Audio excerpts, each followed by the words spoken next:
আলিয়া কৌমি আমরা আলাদা বিভেদ চাই না, আমরা এক হয়ে যেতে চাই। আলহামদুলিল্লাহ ইতোমধ্যে কৌমির অসংখ্য আলেম আমাদের মাঝে এসেছেন। আমরা আশা করছি ধারাবাহিকতা চলবে। আগামী 2-4 বছরের ব্যবধানে দেখা যাবে ঠিক আলিয়া যত, জামাত ইসলামীতে কৌমিও তত ইনশাআল্লাহ।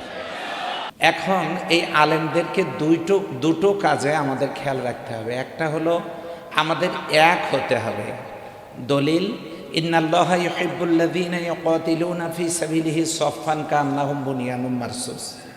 আরেকটা হলো আমাদেরকে নেক হতে হবে।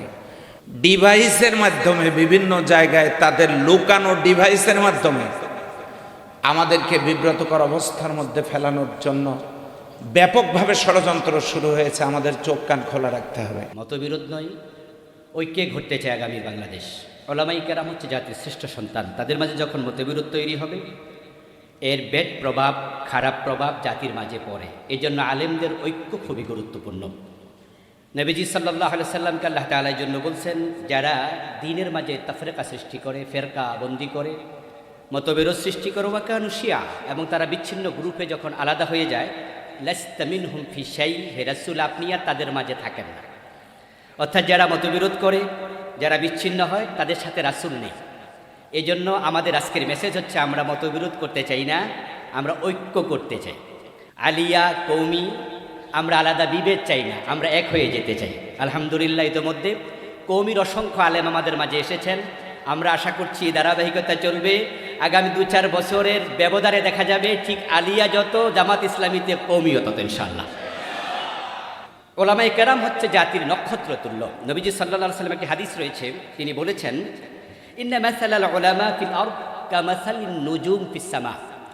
জমিনে আলেমদের উদাহরণ হচ্ছে আকাশে তারকার মতো। ইহুদাদা বিহা ফি যুলুমাতিল বাররি ওয়াল বাহর। আকাশে তারকার মাধ্যমে রাতের আধারে দেখা যায় যে যারা পথিক নৌযান চালায় এবং যারা মরুভূমিতে চলে তারা রাস্তা চিনে।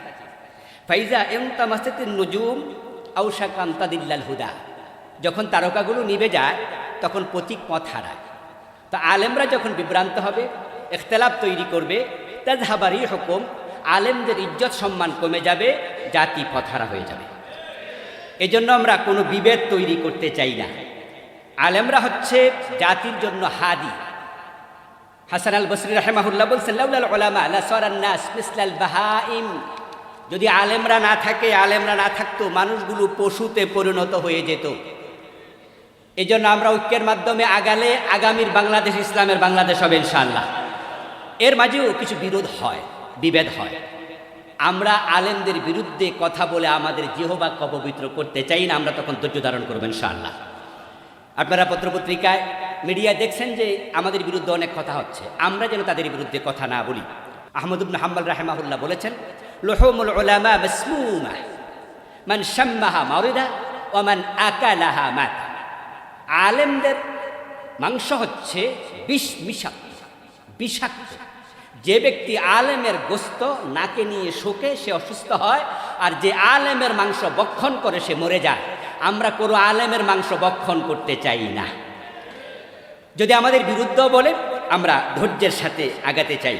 ইকরামা রাহিমাহুল্লাহ বলেছেন, ইয়াকুম আন তুযুল উলামা, তোমরা আলেমদেরকে কষ্ট দেয়া থেকে বেঁচে থাকো। ফাইন্না মান আযা আলিমান ফাকাদ আযা রাসূলুল্লাহ। যে ব্যক্তি কোনো আলেমকে কষ্ট দিল, সে প্রকারান্তরে আল্লাহর নবীকে কষ্ট দিল, কারণ আলেম নবীর ওয়ারিস বটে। এই জন্য কোনো আলেমও যদি আমাদের সাথে খারাপ আচরণ করে, আমরা খারাপ আচরণ করতে চাই না। ভ্রাতৃত্বের বন্ধনে এগিয়ে যাব। আগামীর বাংলাদেশ ইসলামের বাংলাদেশ হবে ইনশাআল্লাহ। আসসালামু আলাইকুম ওয়া রাহমাতুল্লাহ। আল্লাহর শুকরিয়া যে এরকম একটা মোবারক অনুষ্ঠানে কথা বলার সুযোগ পেয়েছি, আলহামদুলিল্লাহ। আল্লাহ তাআলা বলেন, ফাসআলু আহলায যিকর ইন কুনতুম লা তা'লামুন। তোমাদের যদি জানা না থাকে তোমরা জেনে নাও তার কাছ থেকে যারা জানেন। কারা জানেন? ইন্নামা ইয়াখশাল্লাহ মিন ইবাদিহিল উলামা। আলেমেরা আল্লাহ তাআলাকে সবচাইতে বেশি ভয় করে। তারা কারা? ইন্না আকরামাকুম ইনদাল্লাহি আতকাকুম। তারা মুত্তাকি, এবং এই মুত্তাকিরাই আল্লাহকে বেশি ভয় করে। আর জানবো কার কাছ থেকে? কুল হাল ইয়াস্তাউইল্লাযীনা ইয়ালামুনা ওয়াল্লাযীনা লা ইয়ালামুন। হে নবী আপনি বলে দেন যারা জানে আর যারা জানে না তারা সমান নয়।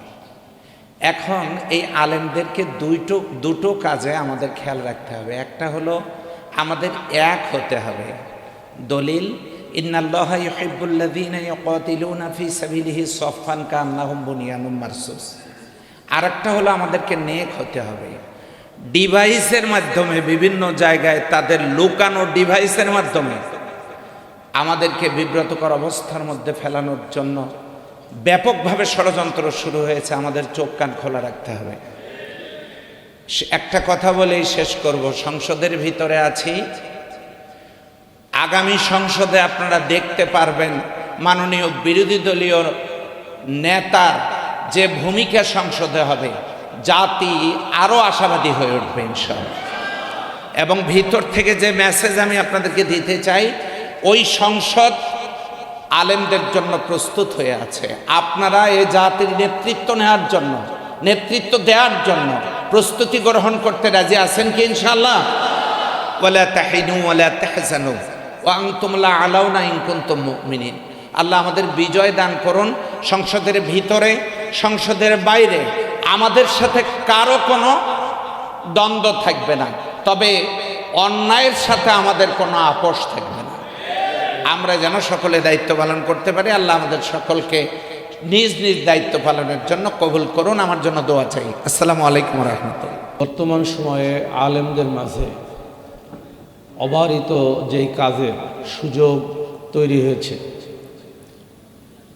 আমি মনে করি আমাদের সকল মাদ্রাসা, মসজিদ এবং সকল শ্রেণীর আলেমদের মাঝে আমাদের ব্যাপক দাওয়াতি কাজ করা প্রয়োজন। এখন সকল শ্রেণীর আলেমের কাছে একামতে দিন প্রতিষ্ঠার এক মহান দায়িত্ব দিয়ে আল্লাহ রাব্বুল আলামিন যুগে যুগে নবী এবং রাসূলদেরকে পাঠিয়েছিলেন, এবং সেই নবী রাসূলদের ওয়ারিস হিসেবে আমাদের যে দায়িত্ব এবং কর্তব্য রয়েছে, সেই কর্তব্যগুলো মানুষের কাছে পৌঁছে দেওয়া, বিশেষ করে উলামাদের কাছে পৌঁছে দেওয়া এখন আমাদের সময়ের দাবি। এটা আমি দৃঢ়ভাবে মনে করি। আমাদের মধ্যে মতপার্থক্য থাকবে, এটা স্বাভাবিক।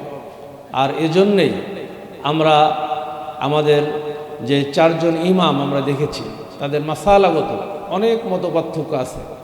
সেই মতপার্থক্য আমাদের মধ্যে থাকবে, তবে নবী রাসূলরা দিন প্রতিষ্ঠার ক্ষেত্রে যেভাবে ঐক্যবদ্ধভাবে কাজ করেছেন, আন আকিমুদ্দিন ওয়ালা তাতাফাররাকু ফি, এই বিষয়ের সাথে সকল আলেমদেরকে ঐক্যবদ্ধ করা, সকল শ্রেণীর সকল মারকাজের আলেমদেরকে এক কাতারে নিয়ে এসে বাংলার জমিনে দিন কায়েমের জন্য আমরা চেষ্টা করতে পারি, এই আশাবাদ ব্যক্ত করে আমি আপনাদের সকলের জন্য দোয়া চেয়ে শেষ করছি।